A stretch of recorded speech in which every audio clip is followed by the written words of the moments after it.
इसका तात्पर्य गुरुजी ऐसा हुआ कि ये जो 14 लोक का जो ब्रह्मांड है उसका सर्जन तो पंचभूत जो महाभूत है उससे होता है, उसमें हिरण्यगर्भ का कुछ नहीं। परमेश्वर की ये सर्जन परमेश्वर का ये 14 लोक का ब्रह्मांड परमेश्वर की सृष्टि के लिए अलग होता है। और उसके बाद पंचीकृत महाभूत इसको किसको बताया था? परमेश्वर का किस किस काम का बताई थी? परमेश्वर की पंच तन्मात्रा उत्पत्तो, हाँ हिरण्यगर्भ स्थूल शरीर उत्पत्तो, हाँ, अपि च समदश अवयव उपेत लिंग शरीर उत्पत्तो। इसके अतिरिक्त जितने भी सृष्टि है वो हिरण्यगर्भ मात्र में। तो यानी कि ये जो ब्रह्मांड है जिसमें 14 लोग बसे हैं, हाँ, तो हिरण्यगर्भ की सृष्टि हिरण्यगर्भ की सृष्टि, इसीलिए वो हिरण्यगर्भ का जब प्रलय होगा, हाँ, तो जब ब्रह्म साक्षात्कार मुक्ति हुई है, हाँ, तो कैवल्य मुक्ति को जीव भी प्राप्त कर लेगा। जीव भी प्राप्त कर लेगा, बराबर है? ठीक है ना। जिस समय पर माने इसका नाश हो रहा है हिरण्यगर्भ का, तो ये संसार नष्ट हो रहा है। अब वो संसार जब नष्ट हो रहा है उसी काल में संसार के नाश से उस लोक के जो प्राणी हैं उनका प्रारब्ध दशा जो शरीर प्राप्त है, तो वो उनका भी प्रारब्ध नष्ट होगा उसी काल से। तो प्रारब्ध का भी नाश हो रहा है और कार्य कारण का भी नाश हो रहा है। उसी काल में यदि आप साक्षात्कार जिन जिन को हो गया वो सत्यलोकवासियों का, वो सभी मुक्त हो जाएंगे। और जिनको आप साक्षात्कार नहीं हुआ तो उस शरीर का परित्याग होने के उत्तर काल में पुनः दूसरा शरीर धारण होगा। लिंग शरीर तो उस समय पर भी रहेगा जब हिरण्यगर्भ का नाश हो रहा है। हिरण्यगर्भ नाश होगा तो ये जो ब्रह्मांड है उसमें जो बचे सब जीव हाँ, हैं वो भी तो नष्ट हो जाएंगे। लेकिन वो जीव के जो लिंग शरीर है, हाँ, किन जीवों के? सतत लोक में जो बसे हुए जीव है, जैसे मृत्यु लोक में जो जीव बसे हैं, उन जीवों के लिंग शरीर रह जाएंगे जिनको साक्षात्कार नहीं हुआ। क्योंकि जिनको साक्षात्कार हो गया उनका कारण शरीर ही नष्ट हो गया, कारण शरीर के नाश से लिंग शरीर नष्ट हो गया, उनका पुनर्जन्म नहीं होगा। और जो बाकी बचे तो उनके लिंग शरीर का नाश नहीं होगा, क्योंकि लिंग शरीर जो है वो का कारण जो है ब्रह्म परमेश्वर है। परमेश्वर से जायमान है, तो परमेश्वर का नाश हो नहीं रहा है, नाश हो रहा है हिरण्यगर्भ का। तो हिरण्यगर्भ का नाश यदि हो रहा है तो हिरण्यगर्भ से जायमान जो प्रपंच है उसका नाश होगा। पर जो आपका सूक्ष्म शरीर है वो परमेश्वर कर्तिक है, तो परमेश्वर कर्तिक है तो उसका तो नाश हुआ नहीं, परंतु उनका लिंग शरीर नष्ट हो गया जिनको आत्म साक्षात्कार हो गया है, तो अविद्या की निवृत्ति उनकी हो गई। तो अविद्या निवृत्ति से जो कारण शरीर है, कारण शरीर के नाश से उनका लिंग शरीर नष्ट हो गया। इसीलिए बताया कि उनकी परमुक्ति होगी। तब लोकवासी नाम उत्पन्न ब्रह्म साक्षात्काराणाम, जिन उस लोक में रहने वाले और जिनका ब्रह्म साक्षात्कार जिनको हो गया है उनकी मुक्ति होगी। इसमें क्या प्रमाण है? इसमें तो कोई श्रुति प्रमाण है नहीं, तो इसमें जो है पूर्व पुराण का वचन प्रमाण, पूर्व पुराण ब्रह्मणा सहते सर्वे संप्राप्ते प्रतिसंचरे संचरे परस्यांते कतात्मना प्रविशन्ति परम पदम। ये पूर्व पुराण है ना, तो ये स्मृति, तो ये स्मृति जो है पूर्व पुराण वचन जो स्मृति रूपे ये प्रमाण। क्या अर्थ है इसका?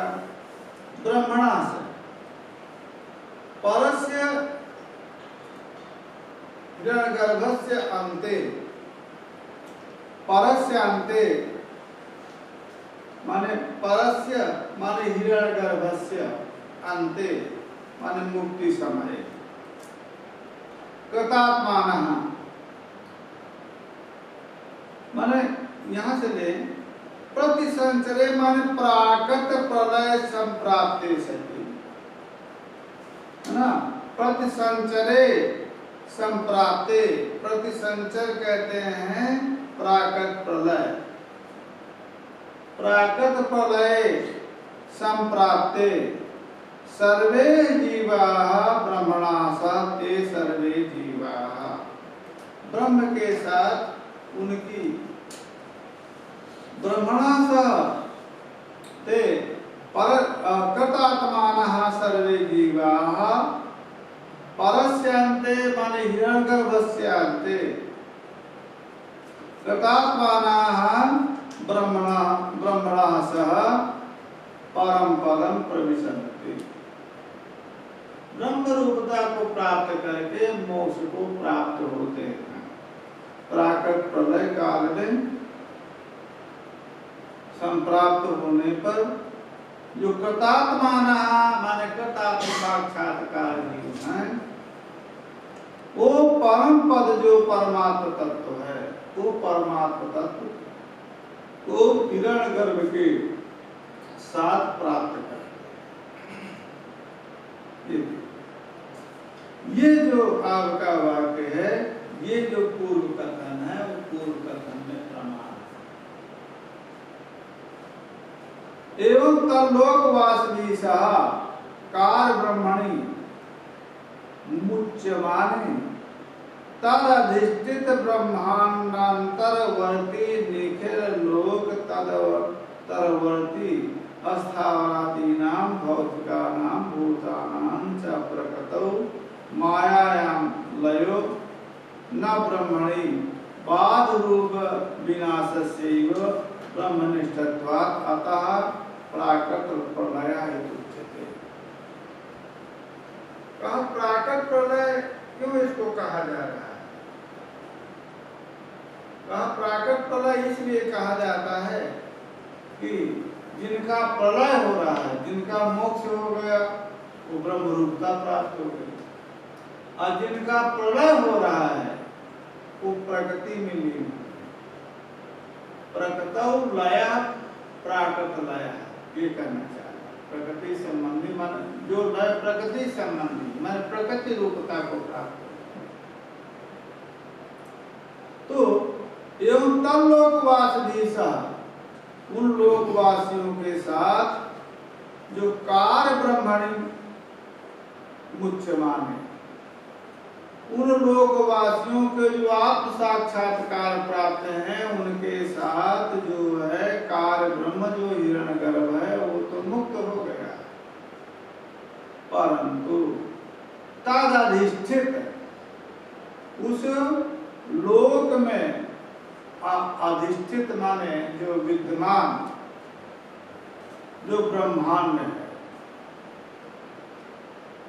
और तदवर्ती निखिल लोक है, तदंतरवर्ती जो स्थावरादि हैं भौतिक और जो भूत हैं, उन भूतों का माया में लय होगा।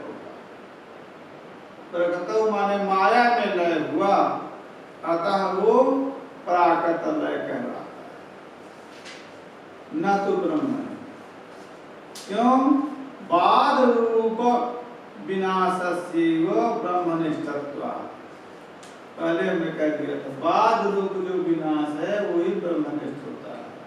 बाद रूप विनाश उसको कहते हैं जो उपादान कारण के सहित नाश है, और यहाँ पर इनका उपादान कारण जो अविद्या है वो नष्ट नहीं हुई, अतः इनका नाश ब्रह्म में ना होकर के अविद्या में होगा, इसीलिए इसको प्राकट कर रहे हैं।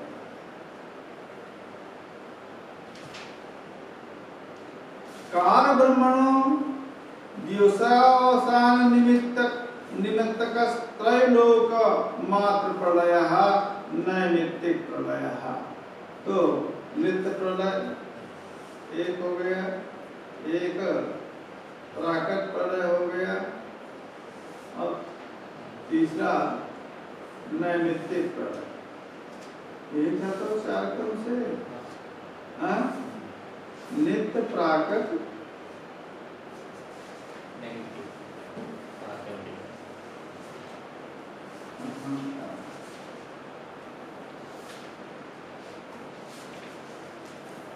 नित्या प्रागता नैमित्तिका, ठीक है ना।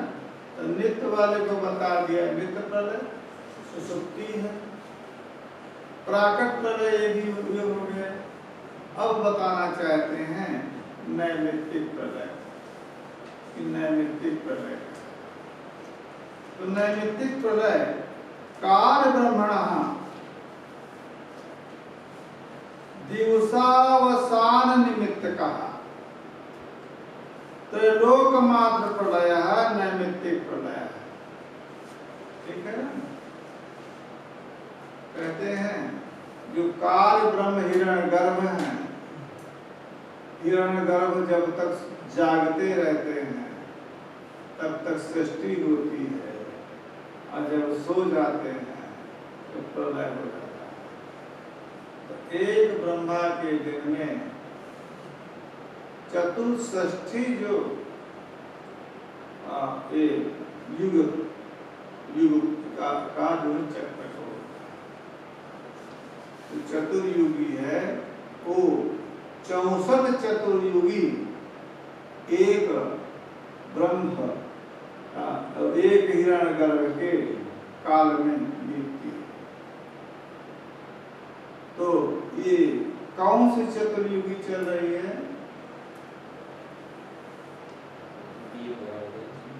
अष्टाविंशतितमे कलयुगे, माने 28वीं जो है ये चतुर्युगी चल रही है अभी है ना। और ब्रह्मा का दिन दूसरा प्रहर चल रहा है, 4 प्रहर जो है दिन में होंगे, तो द्वितीय प्रहर है। द्वितीय प्रहर के बाद अभी इसके माने ये है कि अभी तो 64 चतुर्युगी बीतना है ना। तो जब इस दिन समाप्त हो जाता है दिवसावसान में, दिवसावसान में जो कार्य का नाश होता है ना, तो दिवसावसान निमित्त कार्य नाश, इसी को दिवसावसान निमित्त त्रैलोक मात्र प्रलय जो है इसको नैमित्तिक प्रलय कहते हैं।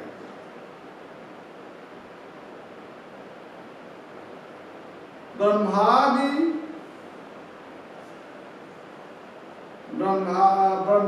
दिवसः चतुर्युग सहस्र परिमित कालः, ये भी कहते हैं।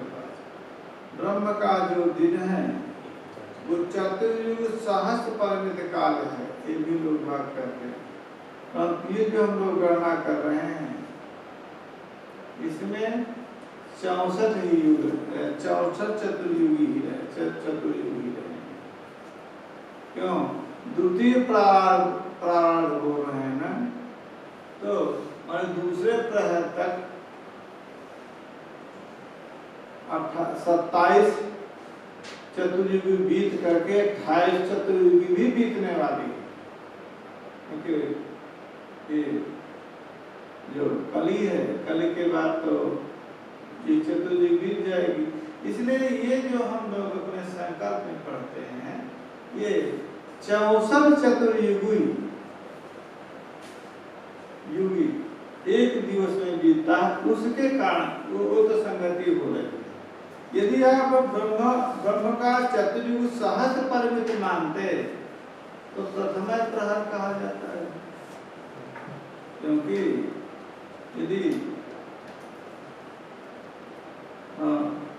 चतुर्युग सहस्त्र मानते तो 1000 चतुर्युग है ना, तो कम से कम 250 चतुर्युग एक प्रहर में बीतेंगे।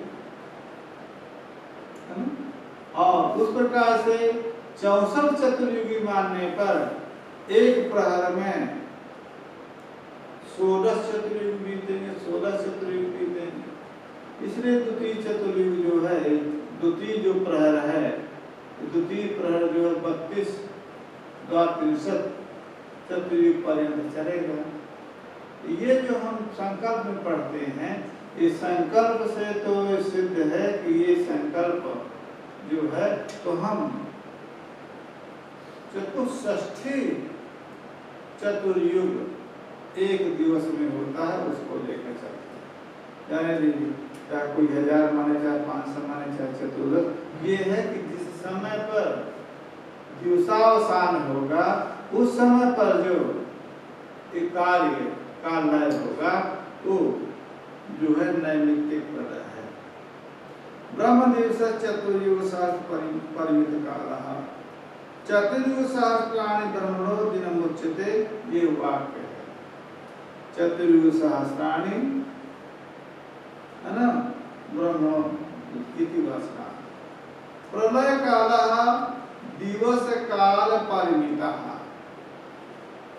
जो प्रलय काल है, यदि चतुर्युग सहस्त्र दिन जो है तद दिवसात्मक यदि कार्य है, तद दिवस अवसान जो है प्रलय है।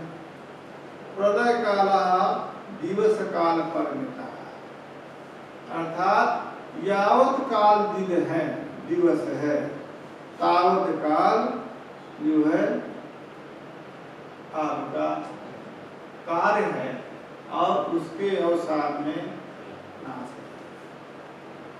और रात्रि काल भी दिवस तुल्य ही रहता है। जितने काल आपकी सृष्टि रहेगी उतने काल तक जो है आपका प्रलय ही रहेगा, है ना।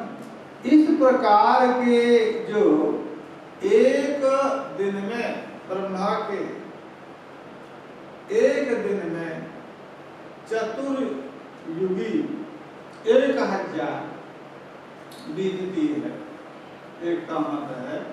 इस प्रकार के दिनों से उसका महीना और महीने के बाद वर्ष और वर्ष के बाद जो है 7 वर्ष आयु जो है इन दिनों से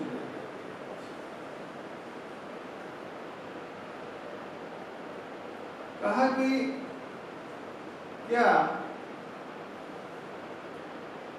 लोक में भी ऐसा है क्या? लोक में भी देखते हैं एक मच्छर हम लोगों को अनादि और शाश्वत समझ सकता है, क्योंकि जिसकी आयु ही 2 से 3 दिन तक है, 2-3 दिन में क्या 24 घंटे में समाप्त हो जाता है, तो वो हम लोगों को अनादि और शाश्वत समझ लेगा, क्योंकि उसके जो दिन और रात्रि जो है पूरा जीवन है हम लोगों के एक दिन रात्रि में समाप्त हो जा रहा है, तो हम लोगों को अनादि समझ। इसी प्रकार से किसी भी जो वस्तु है, वृक्षादि है, वृक्षादि का काल कब नहीं मापित हो पाता है, उसकी अनादि शाश्वतता सिद्ध हो जाती है जब किसी वृक्षादि के विषय में हमारे पिता पितामह आदि भी बताते हैं कि ये वृक्ष यहाँ पर रहा, मैंने पिता ने पितामह से सुना, पितामह ने हमसे बताया, हमने देखा, इसके बाद आगे की पीढ़ी को बताया, 4-5 पीढ़ी तक जब देखते हैं तो लगता है कि ये वृक्ष जो है अनादि है।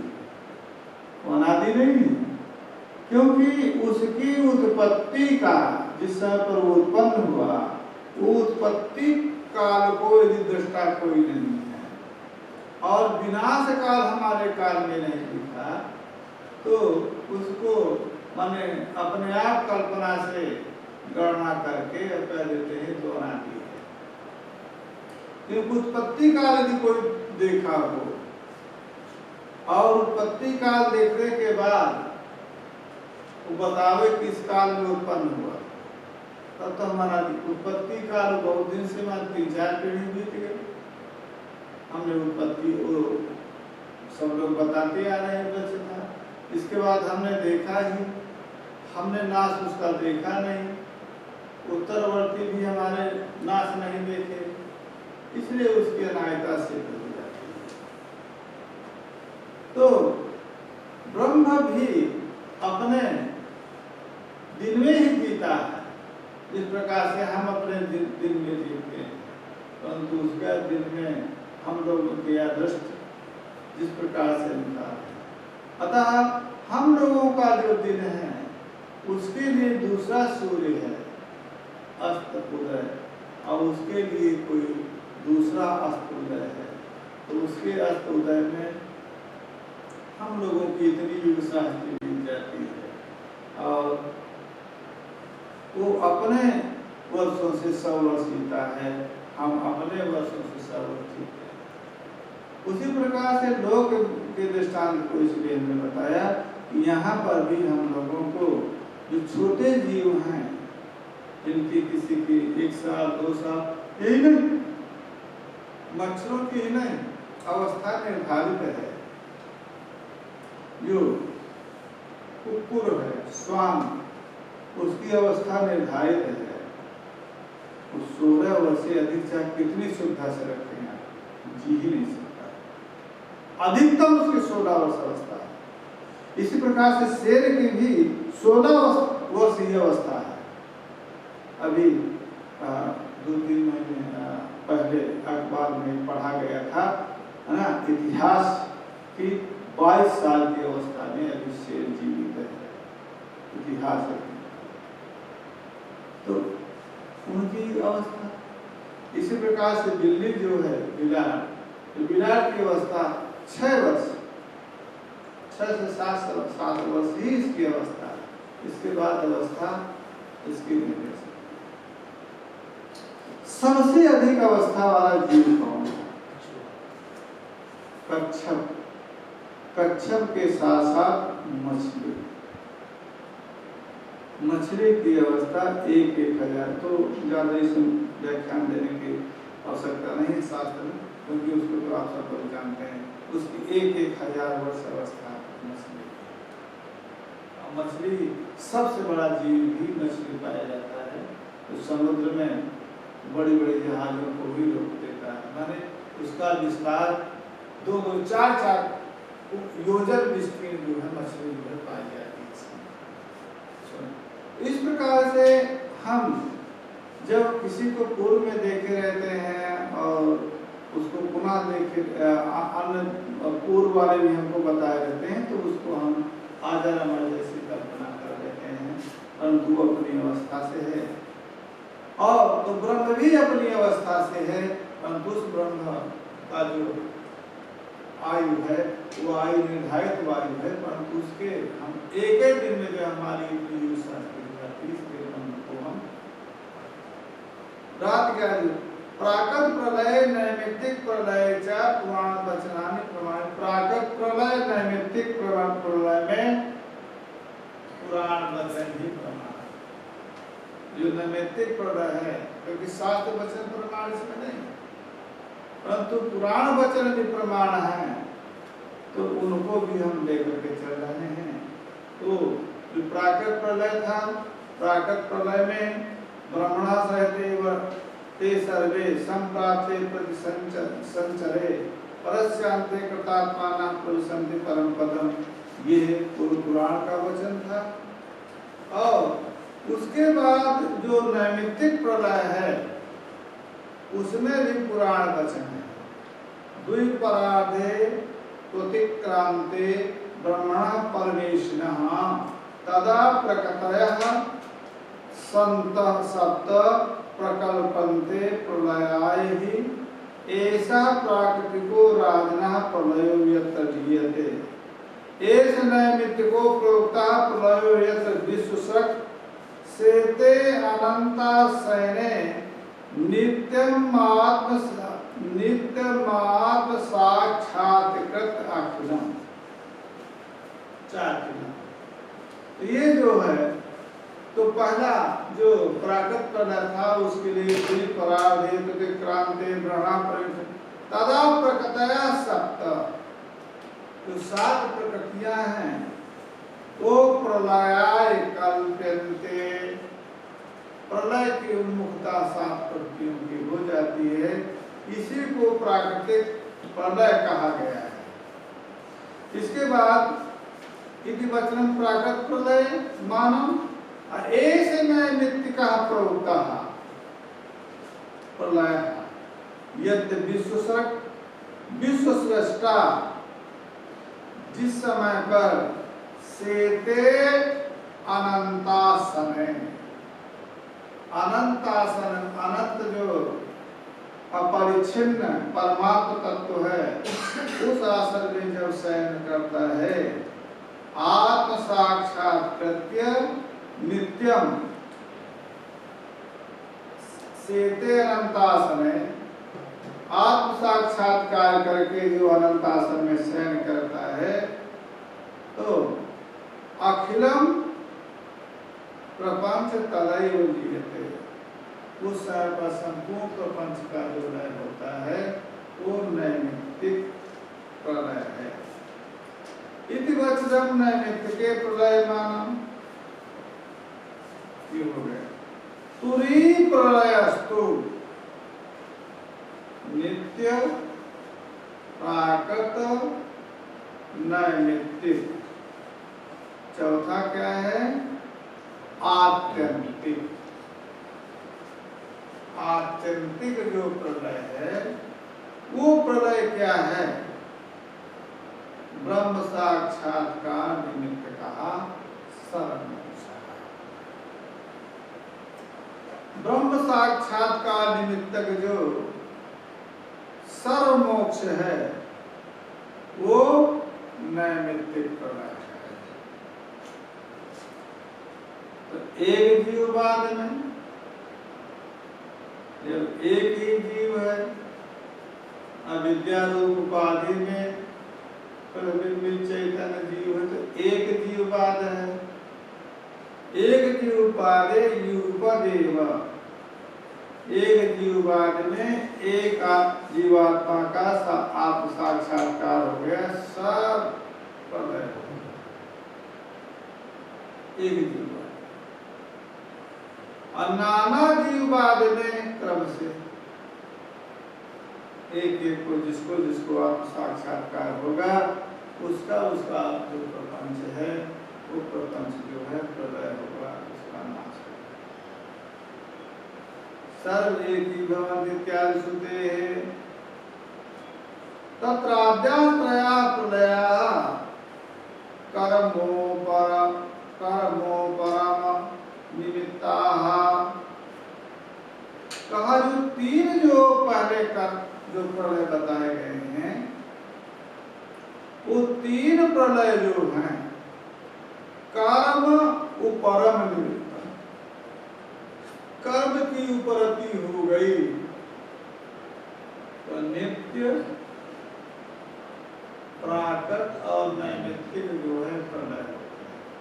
नित्य प्रलय जो सुसुप्ति है वहां पर भी कर्म की उपरति है, क्योंकि सुख दुख भोगात्मक जो कर्म है प्रारब्ध कर्म उस समय पर उनकी उपलब्धि हो जाती है, तो सुख दुख भोग जो है कोई न रह जाएगा, क्योंकि जागृत से स्वप्नावस्था तक कर्म की उपलब्धि नहीं है तो सुख दुख भोग होते रहते हैं। स्वप्न अच्छे होते हैं तो सुखानुभूति होती है, बुरे स्वप्न होते हैं तो दुखानुभूति होती है। तो लोक और जो स्वप्न है दोनों समान है, और सुख दुख में निमित्त जो है कर्म है तो कर्म की उपरति नहीं है। जिस प्रकार से जागृत अवस्था में सुख दुख का भान होता है उसी प्रकार से स्वप्नावस्था में होता है, और इनकी उपरति हो गई तो उपरति माने फलोन्मुखता उस काल में अवरुद्ध हो गई, जावत काल में तावत काल में सुसुप्ति प्राप्त हो गई। और उससे उत्कृष्ट साधना है आपकी, तो अविद्या की भी निवृत्ति हो गई और फल की भी उपलब्धि हो गई। तो निर्विकल्प समाधि जो है शाश्वत आनंद स्वरूप परमात्मा प्राप्ति निर्विकल्प समाधि प्राप्ति। एक की उपादे युपदेव नाना की उपादे क्रमेण सर्वे की तत्राभ्यत्र प्राकर्मणिता तुरीयस्तु ज्ञानोदय निमित्तः। तुरी जो प्रलय है आत्यंतिक प्रलय, वो आत्यंतिक प्रलय में ज्ञान उदय निमित्त है।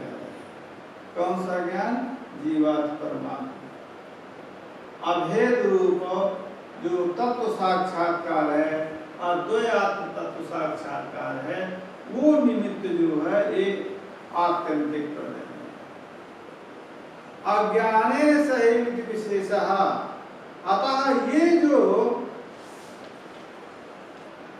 ज्ञानोदय निमित्त है, ये प्रलय अज्ञाने सह निवर्तते। जो कारण शरीर अविद्या है, वो कारण शरीर के नाश से नाश होता है, इसलिए इसको हम बाद भी कहेंगे, है ना, क्योंकि उपादान कार्य के साथ कार्य का विनाश है, इसलिए जो आत्यंतिक प्रलय है इसको हम बाद में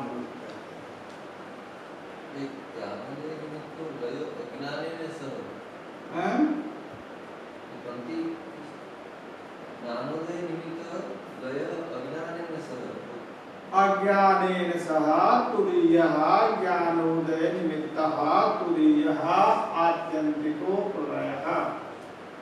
ठीक है ना, अज्ञान के साथ जो मूल जो उसका अविद्या जो मूल कारण है उपादान का, उपादान कार्य कारण के साथ जो है इसका नाश होता है। सहित विशेषः एवं चतुर्विध प्रलयः निरूपितः। इस प्रकार से चारों प्रकार के प्रलयों का निरूपण कर दिया। तस्दानीं क्रमः निरूप्यते, अब उसके क्रम का निरूपण करेंगे। भूतानां भौतिकानां च कारणलय क्रमेण लयः। भूतों का अभूत से जायमान जो भौतिक है, तो कारण लय क्रम से लय होता है। कारण लय क्रमेण लयः। कारण लय समय कार्याणाम आशय मंत्रणे अवस्थान अनुपत्ति। क्यों ऐसा होता है?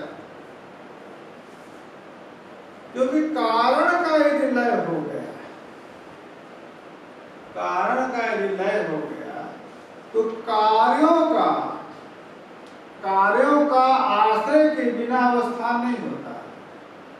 यदि इस तंतु का नाश हो जाए, तो तंतु का नाश हो जाएगा तो ये पट नहीं रहेगा, क्योंकि कार्यों का आश्रय के बिना अवस्थान नहीं होता।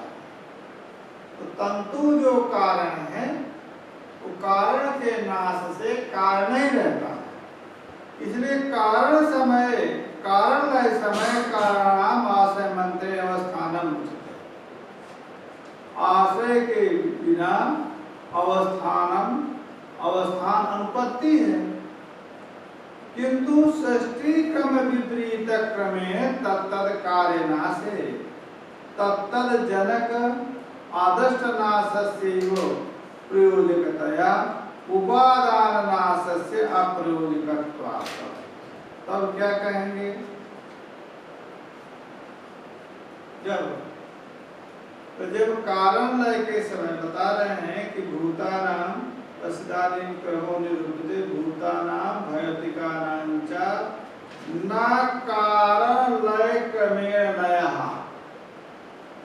भूत और भौतिक जो कार्य हैं उनका कारण लय क्रम से लय नहीं होता है, उन्होंने बता दिया। कारण लय क्रमेण लय नहीं होता है। तो कारण लय समय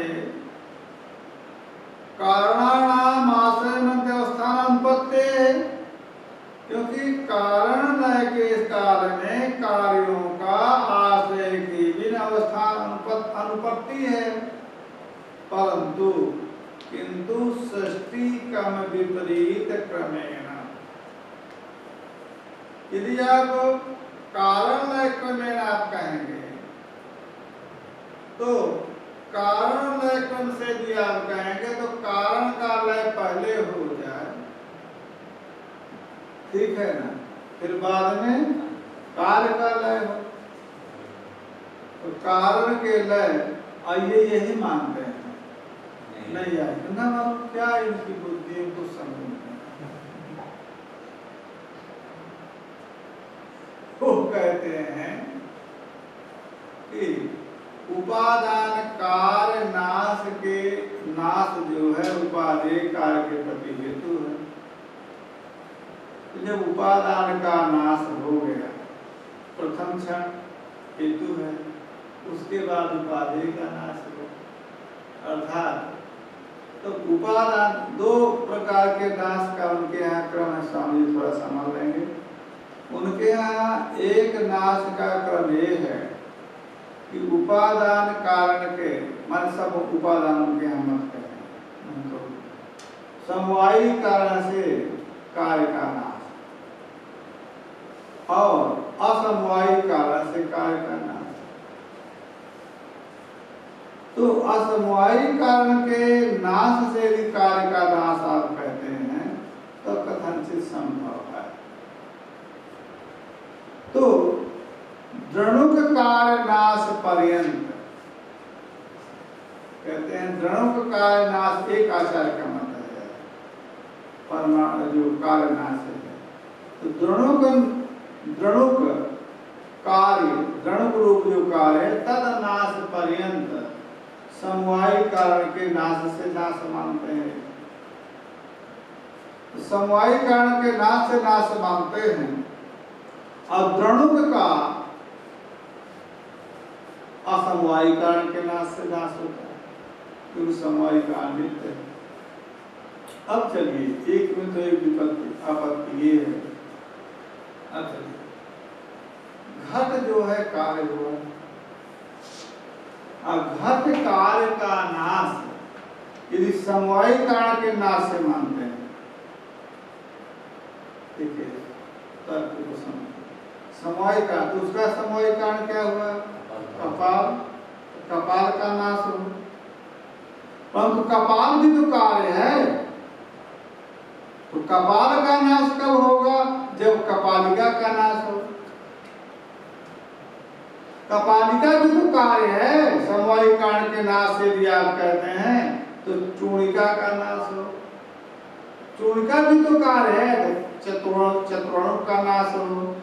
चतुर्णक भी कार्य है, तो समवायी कारण का त्रिशेणु का नाश।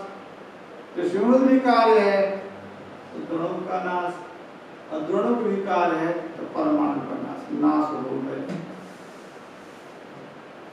समवायी कारण से कार्य का नाश होगा नहीं कर, परंतु कहते हैं कि समवायी कारण से कार्य का नाश होता है। माने एक क्षण जो है घट के नाश के उत्तर काल में और कपाल के नाश के उत्तर काल में घट का नाश होगा। तो दोनों पर्यंत नाश पर्यंत पूर्व जो कार्य है एक एक क्षण स्थायी रहेगा। उसको ये कह रहे हैं कि कारण लय समय, कारण के लय समय तक जो कार्य हैं उनका कोई अन्य स्थान का आश्रय रहेगा नहीं, तो कहां पर स्थित रहेंगे? इसलिए कारण के नाशक, कारण नाशक क्रमेण कार्य का नाश आप नहीं कह सकते। कारण माने समवायी कारण, हम जो समवाय मानते हैं तो उपादान का नहीं। तो क्या होगा? कहा षष्ठी क्रम विपरीत क्रमेण, षष्ठी क्रम विपरीत क्रमेण तत्तद कार्य का नाश माना जा सकता है। एन क्रमेण षष्ठी हुई है, तद विपरीत क्रमेण नाश आप कर सकते। एन क्रमेण षष्ठी हुई है, तद विपरीत क्रमेण। तो षष्ठी का क्रम क्या है? द्रणुक, त्रणुक, चतुर्णव और चूड़िका, कपालिका, कपाल और घट। जब नाश जो है तो विपरीत क्रम से, घट का नाश कपाल रूप, कपाल का कपालिका रूप, एतद क्रम से नाश आप माने। और सर्वत्र जो है असमवायी कारण के नाश से विकार का नाश मानेंगे, तब तो आपके यहाँ प्रत्येक क्रम से नाश हो सके। समवायी कारण के नाश से विकार का माने घट का भी नाश यदि आप मानते हैं, समवायी कारण से नाश मानते हैं, तो समवायी कारण जो आपका कपाल है वो परमाणु नाश तक जाएगा, अब परमाणु का नाश नहीं। यदि समवायी कारण का नाश से नाश मानते हैं तो बड़ा सरल है।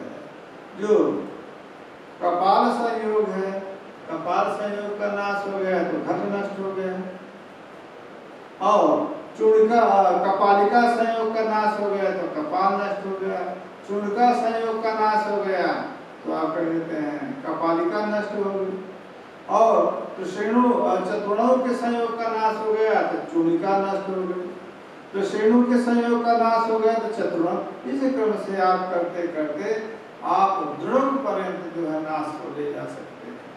अतः जिस क्रम से सृष्टि हुई है तद विपरीत क्रम जो है लय आप कह सकते हैं, परंतु जो आप ये कहना चाहते हैं कि कारण के नाश से कार्य का नाश, तो कारण के नाश असमवायी कारण कहिए तो आप कह सकते हैं, परंतु समवायी कारण के नाश से कार्य का नाश भी आप कहेंगे तो पूर्व कारण जब नष्ट हो गया तो कार्य कहाँ पर रहेगा। तद जनक आदर्श नाश से प्रयोजकतया कहा, सृष्टि क्रम विपरीत क्रम से कार्य का नाश मानते हैं तो उसमें क्या कहेंगे, कहा तद जनक आदर्श का जो नाश है, हम असमवायी कारण कहे तो मानेंगे, हमको क्या पड़ी जो समवाय नहीं मानते था समवाय मानते। तो घट का नाश हुआ, क्यों, घट का जनक जो अदृष्ट है वो अदृष्ट के नाश से घट का नाश हो गया। कपाल का अदृष्ट, कपाल का जनक जो अदृष्ट है उससे उसके नाश से वो कपाल का नाश हो गया। इसी प्रकार से तद जनक अदृष्ट नाश से प्रयोजकतया उपादान नाश से अप्रयोजकत्व, उपादान नाश जो है कार्य नाश में प्रयोजक नहीं है, क्योंकि उपादान का नाश यदि आप कहेंगे तो काल रहेगा कहाँ पर, काल के लिए कोई व्यवस्था ही नहीं रहेगा। अन्यथा न्याय मते भी महाप्रलय पृथ्वी परमाणुगत रूप गंधरसादे अविनाशापत्ते, कहा यदि आप यही मानते हैं कि कारण के नाश से कार्य का नाश, ये नैयायिक जी आपके मत में महाप्रलय में पृथ्वी परमाणु रहता है, तो पृथ्वी परमाणु यदि है तो उस पृथ्वी परमाणु का जो कार्य जो रूप रस गंध आदि वो क्यों नहीं रहते, उनका नाश हो गया और उपादान रह गया। तो उपादान के नाश से यदि आप नाश मानेंगे तो उपादान की स्थिति में महाप्रलय में यदि पृथ्वी परमाणु है तो पृथ्वी के जो गुण कार्य हैं उनको भी मानना पड़ेगा। इसलिए अन्यथा न्याय मते भी महाप्रलय पृथ्वी परमाणुगत रूप गंधरस आदि का विनाश नहीं होगा, क्योंकि उसका उपादान कारण विद्यमान है। तथा पृथिव्या अपसु अपान तेजसी तेजसो वायु वायु आकाशे आकाशस्य जीव अहंकारे तस्य हिरण्यगर्भम अहंकारे तस्य विद्यायाम इत्येवं रूपम प्रलयः। क्या कहना होगा? पृथ्वी किससे जायमान है? जल से। तो पृथ्वी का जल में, जल का तेज से जायमान है तो तेज में, तेज वायु से जायमान तो वायु, वायु आकाश में, अब आकाश जीव अहंकार में, और जीव अहंकार का हिरण्यगर्भ अहंकार में, और उसका जो है अविद्या में, इस क्रम से जो है लय करना होगा। तद उत्तम विश्व पुराण में जगत प्रतिष्ठा देवर्षे पृथिव्यप्सु प्रविलीयते तेजसः तेजस्यापा प्रलीयन्ते तेजो वायु प्रलीयते। ये विश्व पुराण है। जगत प्रतिष्ठा, हे देवर्षे, जगत प्रतिष्ठा पृथ्वी आपसु प्रलीयते इति प्रतिष्ठा तेजसी आपा प्रलीयन्ते इति प्रतिष्ठा और वायु तेजः प्रलीयते इति प्रतिष्ठा। वायु लीयते व्योमनिति प्रतिष्ठा इति अव्यक्ते प्रलीयते अव्यक्तम पुरुषे ब्रह्म निष्कले च प्रतीयते। ये जो है विष्णु पुराण महाभारत है कि ये विष्णु पुराण में और महाभारत शांति पर्व में दोनों प्रतिष्ठित प्रतिष्ठा। जगत किसमें प्रतिष्ठापित होता है? प्रलय के बाद तो जगत प्रतिष्ठापिता की बता रहे हैं कि ये देवर्षि पृथ्वी आपसु प्रलीयते, पृथ्वी का जल में प्रलय होता है और तेज में जल का प्रलय होता है और वायु में तेज का प्रलय होता है और वायु आकाश में अवकाश अव्यक्ते अव्यक्त जो अहंकार है चिदात्मा, अव्यक्त जो है पुरुष, पुरुष जो हिरण्यगर्भ अहंकार है और उसका जो है निष्कल माने निरवय जो शुद्ध ब्रह्म है, उसका शुद्ध ब्रह्म में हिरण्यगर्भ का है। एवं विद प्रलय कारणत्वं तद पदार्थस्य ब्रह्मणा तदष्ट लक्षण। इस प्रकार के प्रलय का जो है एतादश जो प्रलय कारणता तद कारणत तद पदार्थ जो है ब्रह्म का तटस्थ लक्षण है। ठीक है। नन वेदांत